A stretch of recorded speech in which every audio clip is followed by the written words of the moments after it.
film va être un film street level. On aurait plusieurs, effectivement, méchants dans le film, avec des noms très sympas, hein, comme Tombstone, Mister Négative, le Scorpion, Boomerang, Tarantula aussi, donc c'est pas mal de méchants de seconde zone, un petit peu de l'univers de Spider-Man, mais c'est quand même super intéressant. Et on aura bien sûr le Punisher dans le film, et aussi donc Savage Hulk qui va, on sait pas comment être potentiellement manipulé et redevenir dans sa forme bestiale que tout le monde kiffe. Les infos aussi qu'on a, c'est que le tournage là démarre, hein, là en cette fin du mois de juillet, il tourne principalement en Écosse, parce que voilà, c'est plus proche des studios Pinewood, où se tourne en général tout ce qui est en intérieur, où après ils vont faire les CGI, etc. Donc tout ça c'est tourné là-bas. C'est aussi plus simple du coup pour eux de tourner tout ce qui est à l'extérieur, proche de cette localisation. Et donc là en fait ils tournent en Écosse, et donc ils vont reproduire New York en Écosse. Et donc c'est quelque chose qu'on, nous en tant que spectateurs, on n'y verra que du feu. Comme du coup ils commencent à construire des petites choses en dehors des studios, on a des petits leaks de certaines photos. Alors rien de très concret, mais voilà, on a des leaks de panneaux de construction, avec notamment ce qu'on peut en retirer, ce qui est super intéressant, c'est sur un qu'on voit ici,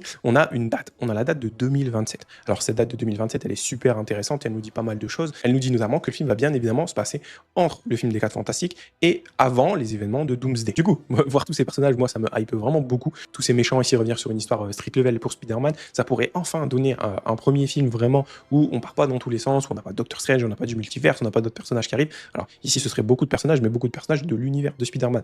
Donc s'il est vraiment centré sur lui, ça pourrait être très intéressant, et on pourrait enfin avoir quelque chose qui nous donne un Peter Parker avec tous ses enjeux, toutes ses histoires, toutes ses émotions, et retrouver un petit peu des feelings d'antan sur les premiers films, notamment de Sam Raimi, qui étaient là les meilleurs et les super intéressants. Même si pour moi, je suis team plutôt Andrew Garfield au niveau de l'interprétation globale de Peter Parker et de Spider-Man. Est-ce que pour vous, ici, c'est pas vraiment le bon moment d'incorporer le symbiote en lien avec Peter?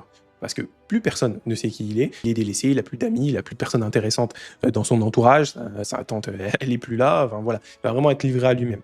Donc il va forcément voilà, démarrer des nouvelles choses, on le voit à la fin du dernier film, arriver dans son petit appartement tout seul avec son carton. On a parlé du fait forcément qu'il va devoir aller trouver du travail, tout ce qui est lié au journalisme et aux photos avec J. Jonah Jameson, mais après, sur ce qui est de l'aspect super-héroïque et donc de son alter ego de Spider-Man, est-ce que ça serait pas intéressant? Alors si ce n'est pas tout de suite dans le début du film ou dans l'histoire même du film, peut-être arriver sur la fin, voire peut-être une scène post-crédit où on aurait ce bout de symbiote et on aurait ce symbiote qui arrive et qui va se lier à Peter et qui va du coup embrasser vraiment tout cet aspect un petit peu mélancolique, un petit peu seul. C'est pour ça que je me dis peut-être que si ça arrive au milieu du film, enfin pas tout de suite, on sait pas. Mais en tout cas moi j'ai très hâte déjà de ce film qui me hype beaucoup. On a eu les 4 Fantastiques qui est un super film, on va avoir à la suite Spider-Man Brand New Day et Avengers Doomsday, donc je pense qu'avec Marvel on est reparti sur des bons rails. N'hésitez pas vous à me dire ce que vous en pensez, est-ce que voilà, vous êtes hypé par toutes ces nouvelles, toutes ces petites infos qui sortent, par le film à venir, et on se retrouve la prochaine fois pour de nouvelles infos, de nouvelles actus, de nouvelles théories, et à la prochaine.